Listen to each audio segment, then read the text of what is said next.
Hola amigos, ¿cómo están? Somos Conexiones Lectoras. Y bueno, estamos en un capítulo más aquí en el mes de mayo. Justamente vamos a hablar sobre lo que viene a ser el duelo materno en el terror. Pero antes, yo soy Carol de Leer con Carol. Yo soy Magda de la Biblioteca Escondida. Y yo soy Leslie de Leyenda... Perdón, confundí. Tenemos una crisis de identidad. Una crisis de identidad. Iba a decir de Leyendo con Tenebris, pero ese es el club. Por aquí, Leslie de Tenebris. Bueno, Tenebris Blog. Tenebris Blog. Está bien, no hay problema. Y como comentaba hace un rato, hoy día vamos a hablar sobre lo que es el duelo materno en el terror. Y este episodio nos lleva a un territorio que muchas veces no es nombrado al 100%, porque obviamente es bastante difícil, porque el dolor no tiene forma. No hay como un protocolo establecido para llevarlo, y más en una especie de duelo materno. A veces se disfraza de silencio, otras veces de depresión, que fallan por no haber podido evitar la pérdida de sus hijos específicamente, ¿no? Entonces abre esa puerta, se podría decir, al horror. Magda, en tu caso... Tienes miedo. Exacto, ¿no? Claro, o sea, creo que estamos tan acostumbrados de ver la maternidad desde un punto tan luminoso que estas cosas como que se quedan en el patio de atrás, ¿no? Exacto. Se quedan escondidas, no se hablan tanto.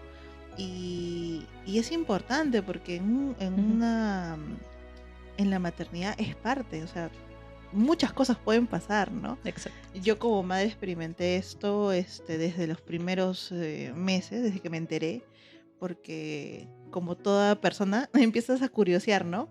¿Qué puede pasar en una ecografía, la primera ecografía? ¿Qué puedes encontrar? Y ahí te encuentras con que hay embarazos anembrionarios, o sea que hay saco, no hay embrión, o no hay latido. Hay muchas posibilidades, Exacto. ¿no? Y que sí causarían miedo. Exacto, y esto también estresa a la madre y todo, ¿no? Y hay defectos congénitos, muchas cosas que pueden suceder. De verdad que a veces la realidad supera la ficción, y en este caso sí, es terrorífico. Leslie, en tu caso, de lo que tú vienes experimentando con las lecturas que tienes ahí en Tenebris, ¿cómo has podido explorar justamente? Bueno, creo que igual es un tema que nos atañe bastante a nosotras como mujeres, ¿no? Porque en cierto punto nos cuestionamos, ¿no? Primero, ¿queremos ser madres o no? ¿Cómo conllevaríamos ese proceso?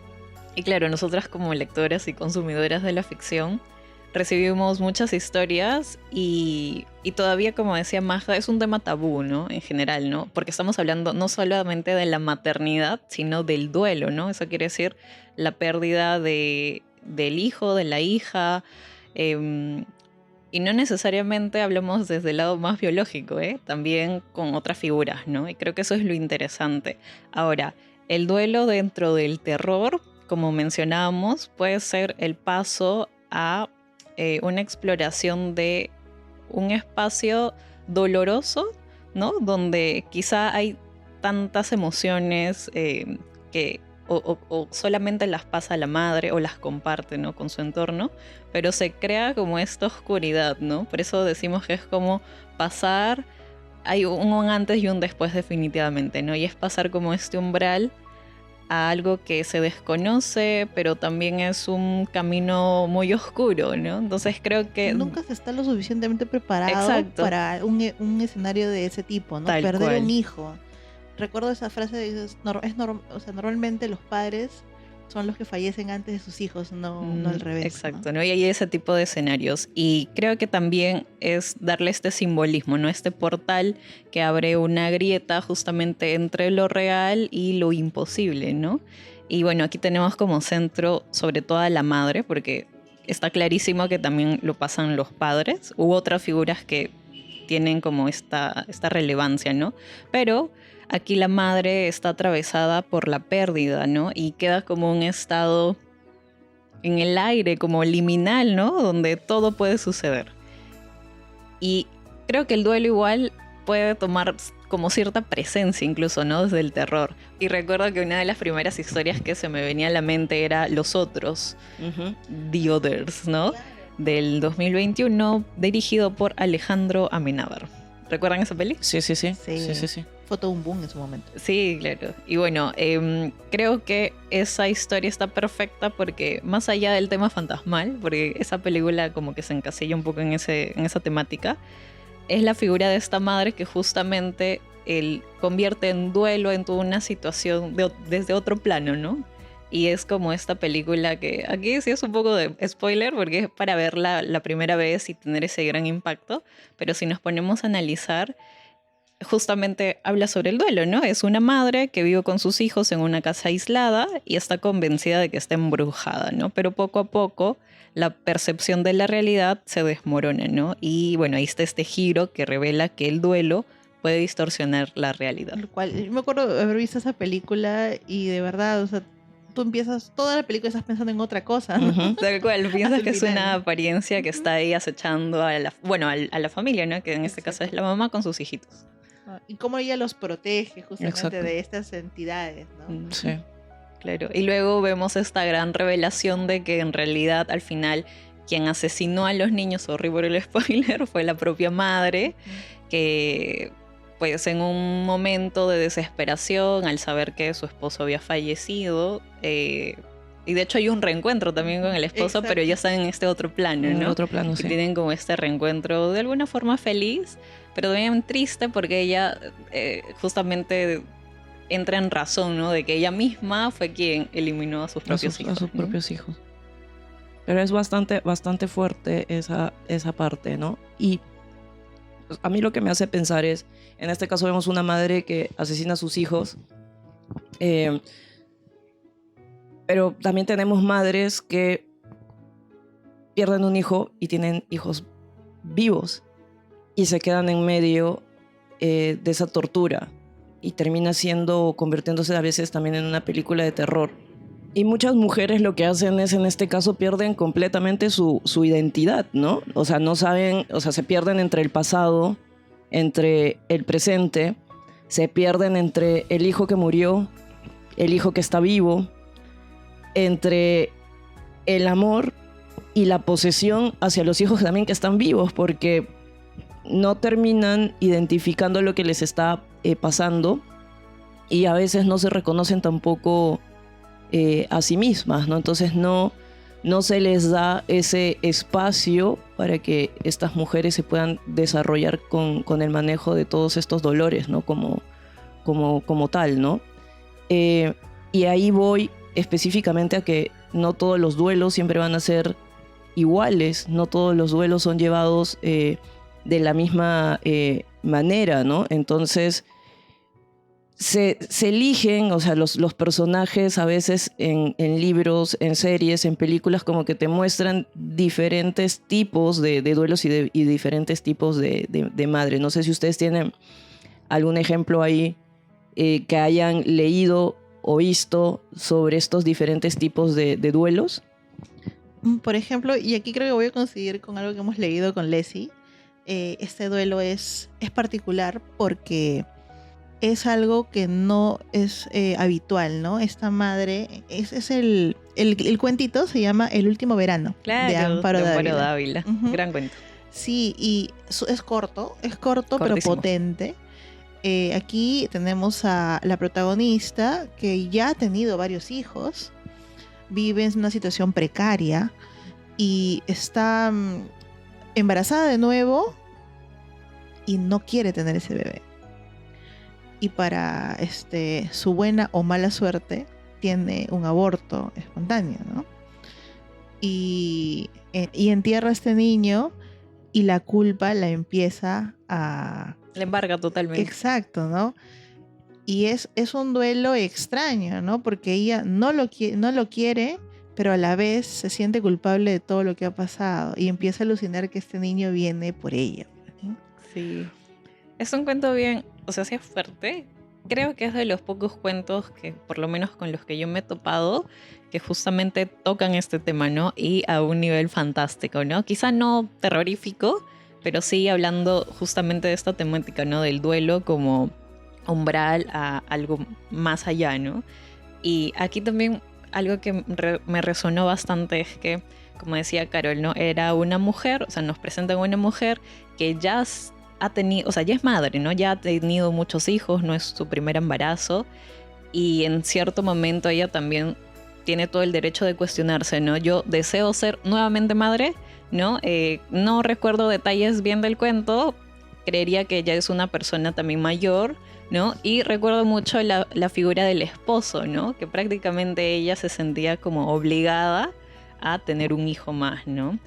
Y claro, y no tenemos esta figura del padre que se cuestiona justamente el rol de la madre, ¿no? En el sentido más cómo se importante. desgasta una mujer después de tantos Exacto. embarazos. Sobre todo ¿no? físico y mental. Claro, y en el cuento está todavía este ambiente asfixiante del calor. Sí, eso es todo, algo O sea, muy importante. te lleva al contexto, pero por completo. Tal cual, Exacto, o sea, ella se siente mal, es un reflejo de cómo ella se siente en su cuerpo, ¿no? Ujú. No preparada ya para un embarazo más. Tal cual. Y eso es bien interesante, ¿no? Como el cuento, o sea, esto ya es cuestión de Amparo totalmente, como a nosotros como lectores nos trata de dar toda esa sensación, ¿no? Como cuando uno está en el verano, en cierto punto, o sea, no te sientes cómoda, ¿no?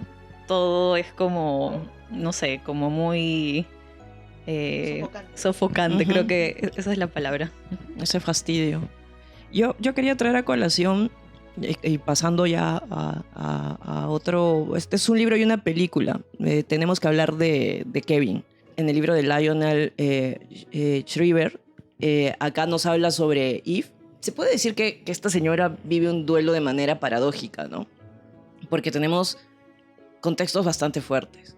En el sentido de que primero, Kevin, ella realmente en el fondo se culpa por las cosas que hizo Kevin, y acá es como un spoiler también que va, se culpa por las cosas que hizo Kevin. Segundo, porque cuando Kevin nace, ella realmente no sentía una conexión con Kevin, porque Kevin parecía que tenía una condición especial, o sea, también. Y Kevin la hacía sufrir a ella en silencio con todo el comportamiento que tenía este niño. Entonces, Kevin termina cometiendo un tremendo desastre, y ella obviamente vive este duelo de una manera tan incómoda, porque ella se pregunta constantemente si ella era la culpable de lo que había hecho realmente Kevin, si la falta de amor había creado a Kevin como un monstruo. Y la presión social también que Exacto. viene después, ¿no? O sea, la presión social hacia ella es recontra fuerte, porque obviamente la gente no sabía el contexto tampoco de Kevin, Exacto. cómo había crecido y cómo ella como mujer se sentía, porque realmente ella nunca sintió una conexión con su hijo. Entonces siempre la pregunta era, ¿ella lo crió mal o él ya había nacido de esa manera y obviamente ella no tenía control sobre ello, ¿no? Yo no he leído la novela, he visto la película, de hecho ya 2 veces, para recordar ahí algunos detalles. Visualmente es muy bonita. Creo que bonito no es la palabra, pero... O sea, bien llevado, bien logrado, es que bien ¿no? estética. Y de hecho ahí hay una cuestión con los colores. El rojo se resalta bastante, no sé si recuerdan esos detalles. La peli fue el 2011, 2011, dirigida por Lynn Ramsey. Ujú. Es una directora. Y lo interesante de Eva es que, más o menos en la línea del cuento que hemos mencionado de Amparo, nos presentan otro arquetipo de mujer, ¿no? En este caso, la duda también acecha, ¿no? Aflora, porque nos presentan a Eve y es una mujer que es muy autónoma. O sea, nos presentan en la película desde el inicio, ¿no? Cómo se enamora del esposo, era muy aventurera, ¿no? Creo que era editora de viajes y tenía esta duda, ¿no? De si ser madre o no. Luego se ve que efectivamente se embaraza y hasta físicamente es un cambio radical, ¿no? Se corta su cabello, que me llamó mucho la atención, ¿no? Que es cuando está con otras mujeres también embarazadas y se enfoca a ella como que en un contexto donde ella no se halla, ¿no? Y se le nota esta preocupación. Y claro, justo tú, Carol, mencionabas, vienen estas temáticas que nuevamente no son tabús y no se conversan. Por ejemplo, depresión postparto, o cuando ya está desconexión con el nacimiento del hijo, ¿no? Porque al final dentro de la mujer se desarrollan estos procesos físicos y hay un ser que está naciendo dentro de ti, ¿no? En algún momento ya no eres una persona, son dos personas conviviendo, ¿no? Luego nace el bebé y claro, entiendo que hay otra nueva realidad que tiene que afrontar la madre, ¿no? Nuevamente buscar su autonomía, ¿no? Desapegarse un poco de esta otra figura. Pero claro, el bebé necesita atención plena, también, ¿no? sí. Y necesita a su mamá. Y es algo que Eva no pudo darle en su momento a Kevin, ¿no? Y vemos reflejada justamente esta incomunicación. Y lo que sí me llamó la atención fue que ese proceso se alarga mucho, ¿no? Nunca hay una conexión verdadera. Hay pequeños acercamientos que ella trata de hacer porque en algún momento ya es quizá un punto en que ya no hay oportunidad, ¿no? De generarla. Y vemos episodios difíciles como, por ejemplo, cuando el niño ya está en pubertad para convertirse a la adolescencia, que de por sí es una etapa súper complicada. compleja, sí. Y imagínense que se conlleve en un contexto así, ¿no? Y es una película loquísima y surge también esta pregunta, ¿no? Porque al final, querramos o no, Kevin está retratado como un psicópata porque llega a hacer un crimen, ¿no? Comete un crimen y la pregunta, ¿no? ¿El psicópata nace, se hace? Y obviamente todo el pueblo la culpa a ella. Sí, es O sea, bien la fuerte. película va entre qué pasa en el presente después de los asesinatos que comete Kevin en una escuela y ella va recordando todo este pasado desde, o sea, lo que comenta Leslie, ¿no? Su embarazo, o sea, te va mostrando, la autora va pasándote estos... Los flashes. Exacto, sí. La verdad que es bien logrado en esto y obviamente que creo que qué madre a veces, o sea, quisiera tener siempre hijos exitosos desde una cierta perspectiva que llamamos exitosos, ¿no? Pero obviamente ninguna madre quisiera que su hijo se convierta Un criminal. en un criminal, ¿no? ¿no? Y quiero añadir algo importante también porque Kevin, o sea, más allá del personaje criminal que vemos en la última parte, también es un espejo durante toda la película, ¿no? Un espejo sobre Eve, ¿no? Porque desde niño parece desafiarla, ¿no? Y lo más perturbador no es solamente su conducta, sino cómo responde siempre a Eva, ¿no? Le devuelve todo lo que ella no puede sostener emocionalmente. Y también me parece que igual hay como estas dudas, ¿no? Sobre Kevin, porque cómo se comporta con el papá, ¿no? También. Y hay momentos en que se ve que él desde niño sabe cómo tratar al papá y a la mamá, ¿no? Y supongo que es una cuestión ahí de qué le conviene, quién tiene el poder en esa familia, ¿no? Entonces son varias cuestiones interesantes. Yo no he leído ni he visto la película, pero por lo que mencionan, me pareciera que Eve es una persona que le gusta guardar las apariencias de alguna forma, ¿no? Porque como dijiste que se cortó el pelo, que quedó embarazada, es como que quisiera guardar una apariencia igual a otras embarazadas que mantienen cierta, no sé, cierta ropa, ciertas formas, algo así. Es una pregunta interesante. De hecho, no recuerdo mucho sobre aspectos de apariencia frente a otros. De hecho, es un personaje bien parco hasta cierto punto. Y cuando nos muestran el antes, ¿no? Del nacimiento de Kevin, sí se ve que era una persona muy... O sea, apreciaba mucho su libertad. Y ahí en una celebración conocida en España, ¿no? Que es la tomatina. Y se ve pues ella ahí revolcándose con la salsa de tomates, en el tumulto con la gente. Y luego hay como unos flashes de que conoce al esposo. Ella sale con el cabello largo. Se ve que se enamoran, ¿no? O sea, la relación era amor genuino. Y de repente cuando aparece embarazada, cabello corto, se ve que perdió totalmente esa identidad, ¿no? Que era parte de ella. Entonces ahí comparto un poco de esta Eve de antes y después, ¿no? Con el nacimiento de Kevin. Bueno, ¿y les parece si vemos también casos que hablan sobre el duelo como negación? Porque hay muchas madres también de que deciden como que negar, ¿no? Negar este duelo, no lo hablan, pero en sus actitudes empieza a desarrollar esta parte de esta negación, o sea, no procesan el duelo como tal, lo niegan y ponen una muralla, ¿no? ante este evento, por decirlo de cierta manera. No sé si ustedes tienen algún libro o película relacionado a ello. Sobre la negación, Yo justo hace poco he terminado de leer Tienes que mirar de Anna Starobinets. Y ella allí es una memoria realmente. Y ella habla sobre su experiencia teniendo un aborto terapéutico porque su hijo fue diagnosticado con una enfermedad congénita. De las que no son compatibles con la vida. O sea, normalmente los niños nacen o mueren a los días o nacen sin vida, ¿no? Y también en este relato ella critica mucho el sistema de salud de su país, ¿no? Ella es de Rusia. Y uno esperaría de Rusia, ¿no? Está en Europa, ¿no? Entonces, un país top, un país del top, ¿no?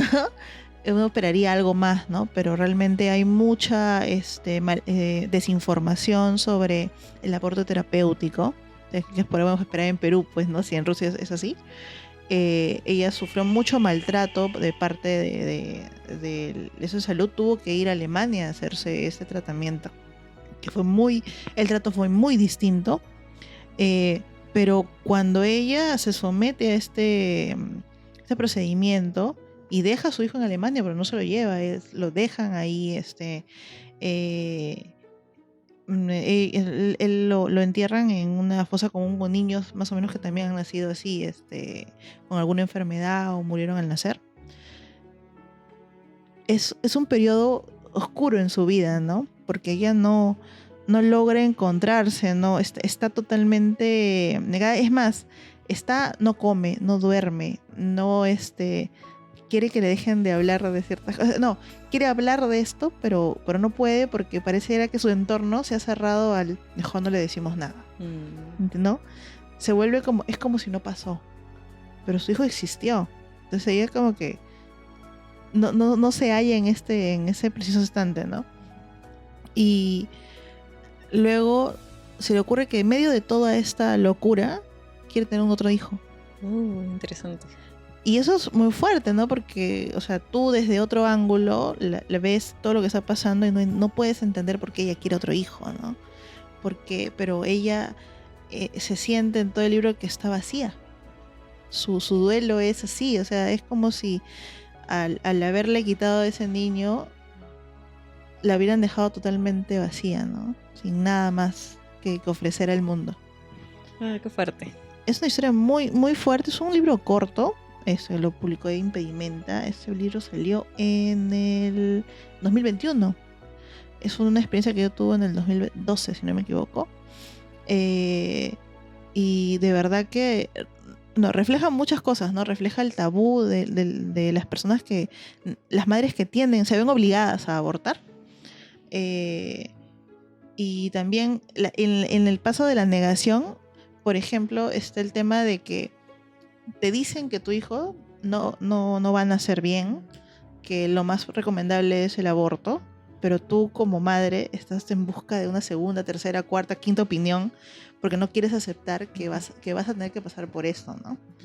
Y eso es lo que le pasa a ella, ¿no? En el libro se muestra las críticas, yo creería que deberían haber, ¿no? Sobre esta decisión que ella toma. Sí. En efecto, sí. Ella, como Ana también es periodista, aparte de escritora y guionista, ella habla sobre, o sea, su búsqueda de ese tema en internet, ¿no? Y hay foros donde hay mujeres que han pasado por esto y hablan, pero también está la gente que va a criticarlas, ¿no?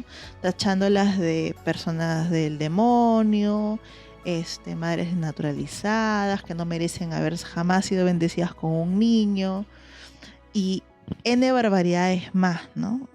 Y es realmente triste leer que la gente pueda hablar así de una persona que está viviendo el infierno que ya está viviendo, sabiendo que su hijo va a morir. Exacto. Y sorry que te interrumpa porque creo que ninguna mujer quiere tomar esa decisión, terminar, obviamente, se podría decir, la vida del hijo que lleva adentro y esa conexión que tiene, pero a la vez es saber de que ese niño, igual cuando nazca, o sea, va a sufrir. Entonces es algo complejo, ¿no? Y me imagino que ahí es donde empiezan a mezclar temas de de religión y la típica de personas que vienen a criticar por el cuerpo o las emociones otra persona. exacto, sí. Claro, exacto. No, yo iba a mencionar que es ser empático porque, claro, nosotros incluso podemos opinar, o sea, tenemos derecho a opinar, claro que sí, pero siempre con respeto, ¿no? Y querramos o no, tenemos cada uno nuestras creencias, pero tenemos que respetar las decisiones de los demás, ¿no? Y, o sea, sí entiendo que debe ser súper duro. Ahí tenemos una buena recomendación como para explorar un poco ese tema. Así que anotado. Ahí para que lo anoten. Yo quería traer a colación, esto también es libro y película, La Mujer de Negro. La película se hizo muy conocida por Daniel Radcliffe.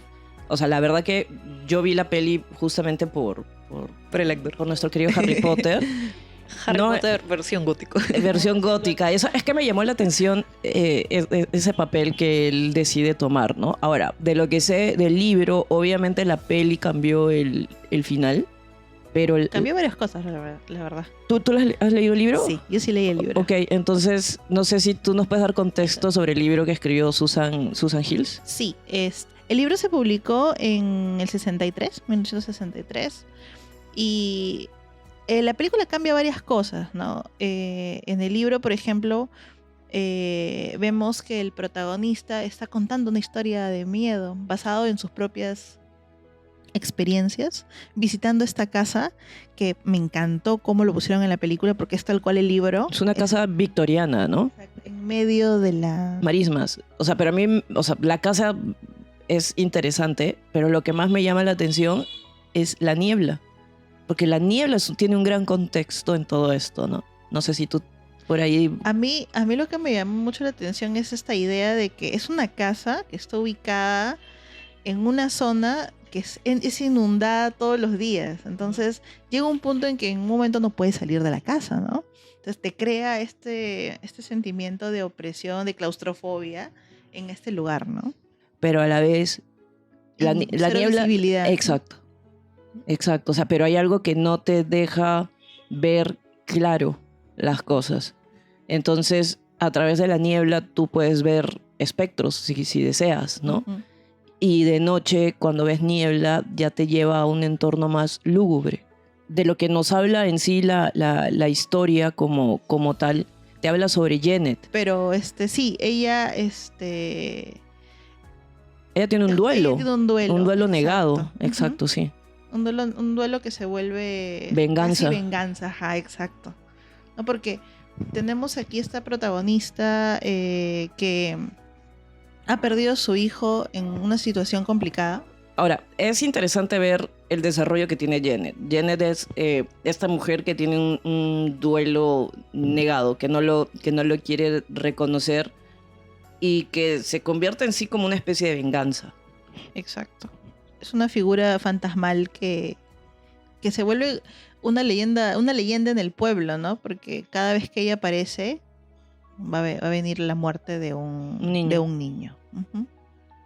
Pero en sí lo que Janet quiere es de que el resto sienta lo que ella sintió. Su dolor. Es en sí. Entonces ella obviamente por eso siempre aparece de negro, ¿no? Entonces juega mucho con esa presencia. Pero tienes la atmósfera de la casa, tienes la atmósfera de la niebla. Entonces justo saber a una mujer de negro entre la niebla con un paisaje o zonas inundadas, pues, y que justamente se da esta parte de las muertes. Entonces aquí pues lo que te muestra específicamente es que ella nunca dejó salir ese duelo y que se vuelve como una especie de veneno, ¿no? Que ella viene a pudrirlo absolutamente todo. Y el protagonista es quien cuenta la historia, ¿no? En este caso, bueno, en el caso de la peli, Daniel te cuenta un poco te narra toda esta historia, ¿no? De esta mujer. Claro, porque él es abogado y va a este lugar a ver el tema del testamento de una persona que acaba de fallecer, ¿no? Y en medio de esto se encuentra en que varias veces él ve esta entidad, ¿no? Esta mujer de negro, y cuando trata de recabar más información de ella, el pueblo calla. Porque es un presagio de algo malo, ¿no? Uh-huh. Está a punto de pasar algo malo. Esas cosas me hacen acordar un poco a otras leyendas, como las Banshee, por ejemplo, Aunque cuando aparecían era para anunciar que alguien iba a morir. No, no sabía sobre eso. O si no, no sé si ustedes han visto alguna vez esa película de El hombre polilla. Ah, claro, claro. Que también ¿El Mothman? El hombre polilla. que cuando aparecía en un Mothman, lugar el Mothman. anunciaba un gran Sí. evento, ¿no? Ajá. Un desastre. Ajá, el Claro, Mothman. claro. Más o menos a esto me trae entre la idea de la mujer de negro. Y también está el tema de ella, ¿no? Porque ella tiene un hijo, pero tiene que entregarlo, ¿no? Y a raíz de eso, al separarse de su hijo es justamente cuando él fallece.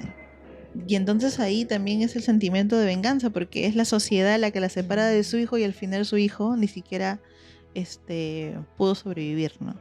Leslie, no sé si tú tienes algunos ejemplos adicionales a temas de duelo, películas, alguna recomendación.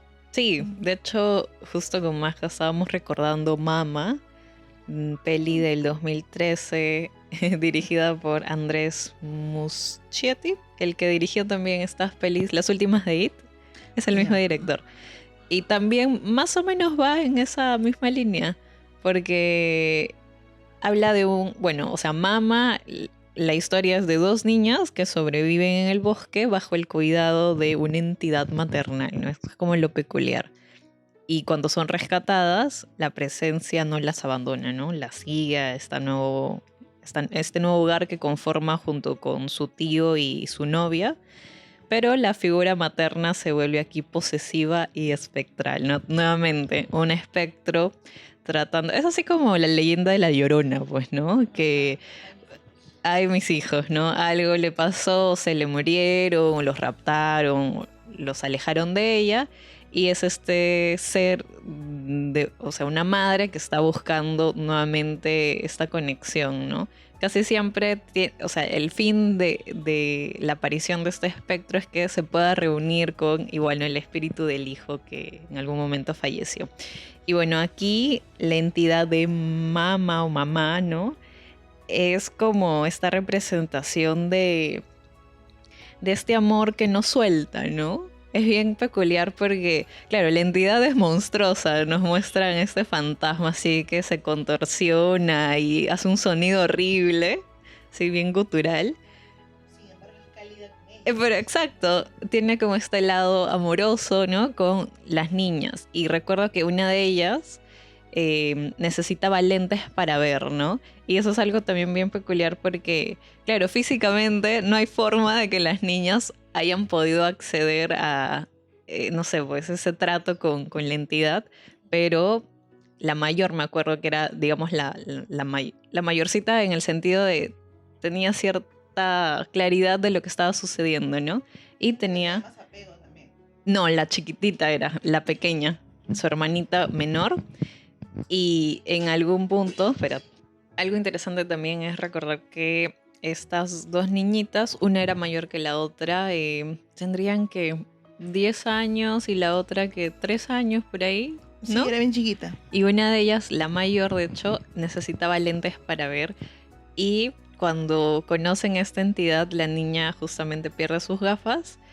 Y entiendo que eso es como un vehículo, ¿no? Como para acercarse, porque, o sea, si la niña más grande que tiene más noción de su entorno, ¿no? Verse de la nada con esta criatura y aceptar que las cuide, un poco irracional, ¿no? Sí.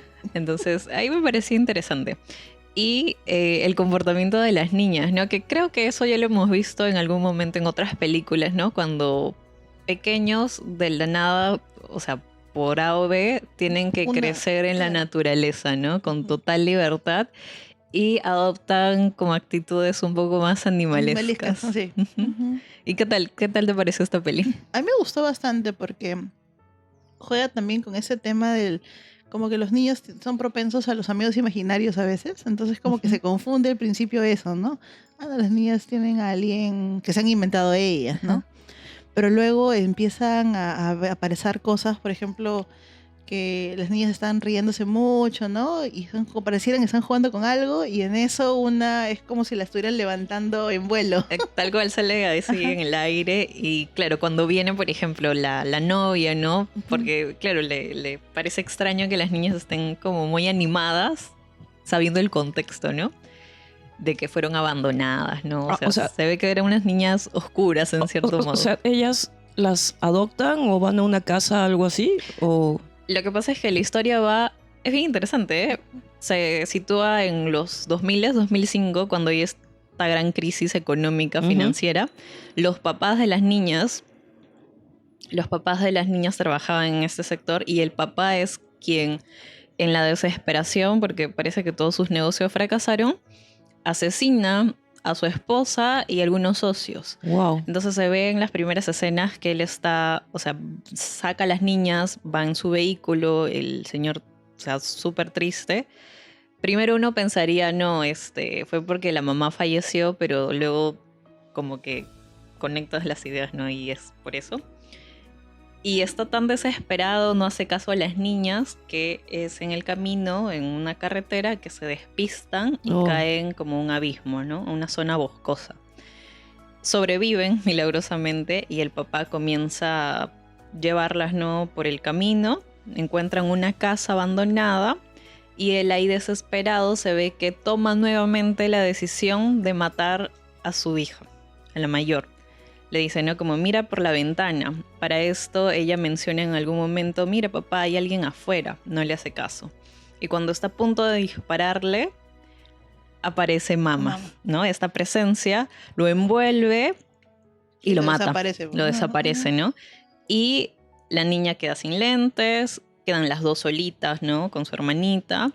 Y se ve que esta entidad como que está ahí en la oscuridad viéndolas. Y se ve que ellas pues están, o sea, su único refugio es el fueguito que lograron hacer. Y se ve que la entidad les pasa una ciruela. Y de esa forma las alimenta, ¿no? Hasta que en algún momento el tío hace una búsqueda constante, o sea, pasan algunos años y contrata a algunas personas para que justamente ubiquen ciertos puntos y vean dónde podrían estar sus sobrinas, ¿no?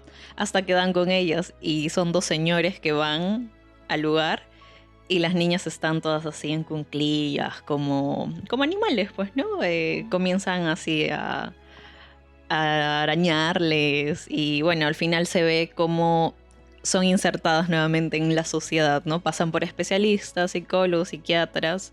Al final llegan a la casa del tío y el tío tenía una novia, ¿no? Y tratan como que integrarlas a esta nueva familia, ¿no? Pero aquí el tema del duelo es interesante porque viene desde el espectro, ¿no? Porque nos muestran la historia de mamá. Esta mujer en realidad era una madre que, por lo que se sabe, estuvo internada en un hospital psiquiátrico, ¿no? Y por lo que nos muestran en la película es que es arrebatada de su pequeño, ¿no? Y ella queda muy triste y me parece que se lanza un risco, que es el risco donde se ve la escena final. Y es un espectro, pues, es una criatura con mucho dolor, ¿no? Que de alguna forma, querramos o no, se vuelve madre de estas niñas. Y en el final, en el desenlace, hay este enfrentamiento de la novia que hace de la figura materna en cierto punto con las niñas. Viva, pues, ¿no? Claro, la realidad, ¿no? Y se ve cómo hay esta lucha de la entidad con ella y las niñas, porque al final lo que quiere la entidad es que ellas también se suiciden para que sean espíritus y vivan con ella. Para ¿no? que vivan con ella. Muy buena la peli. Sé que su origen fue de un corto. Ah, mira. Sí, y Guillermo del Toro está involucrado como productor ejecutivo. Buena peli. 2000 era chévere. A mí también me gustó. Entonces sí tiene buen desarrollo. Sí. Porque Guillermo del Toro hace muy buenas películas. Muy buenas pelis. Y de ahí tengo otra recomendación, un poquito más actual. Hablo de Bring Her Back. No sé si la han visto. No. Devuélvemela. Esta peli está protagonizada, justo hablando de Guillermo del Toro, con una actriz que ya trabajó con ella en La forma del agua. Ya estamos hablando de Sally Hawkins.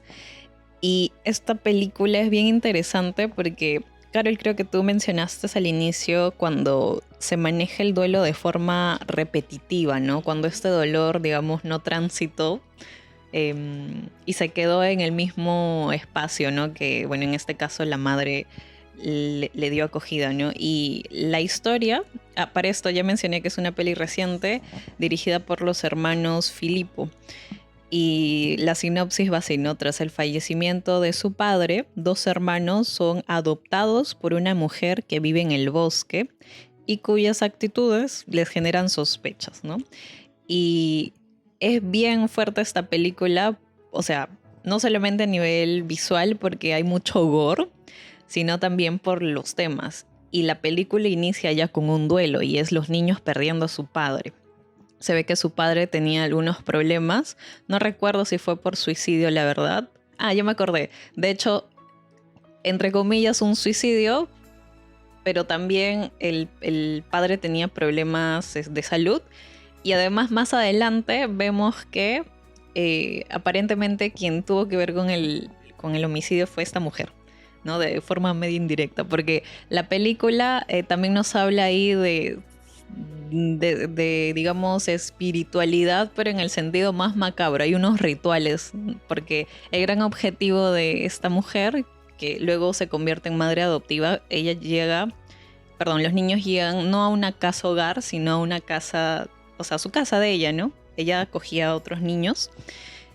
Y su gran objetivo, es spoiler esto, era de alguna forma, como dice el título de la película, ¿no? Traer de vuelta a su hija. Ella, digamos, su gran dolor fue la pérdida de su hija.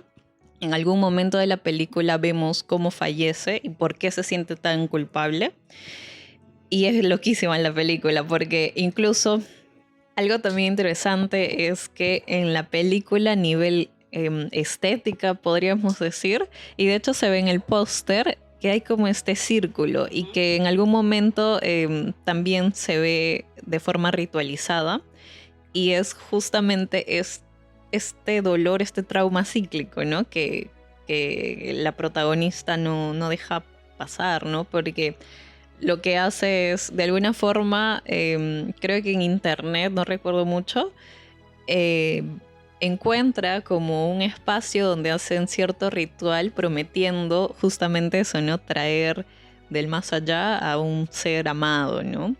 No voy a dar detalles para que puedan ver la película, pero así como acoge a estos niños, también ya tenía a un niño también que adoptó, ¿no? Y es un niño que en un primer instante lo muestran como diferente. Uno podría decir que es un niño del espectro autista o con algunas otras habilidades diferentes, pero comienza a tener comportamientos muy extraños y muy fuera de lugar. Y es que...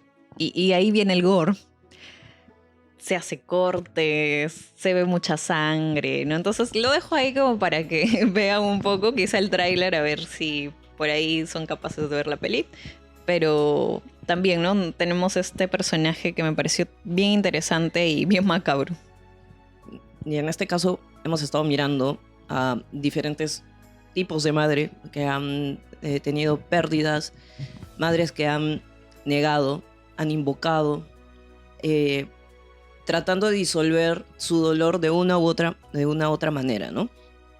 Y siempre el terror como que se usa en este tipo de mecánicas como para mostrarlo, para darle, no un nombre, pero para visibilizar justamente este tema del duelo y del dolor. No sé ustedes si quieran dar alguna reflexión con respecto a lo que hemos visto. Me parece interesante este tema porque vemos, ya tirando al terror, ¿no? Sí, lo más sobrenatural, cómo este dolor puede trascender la vida, ¿no? Y quedarse pululando, buscando una forma de o repetir una acción pasada o buscar una venganza en el entorno.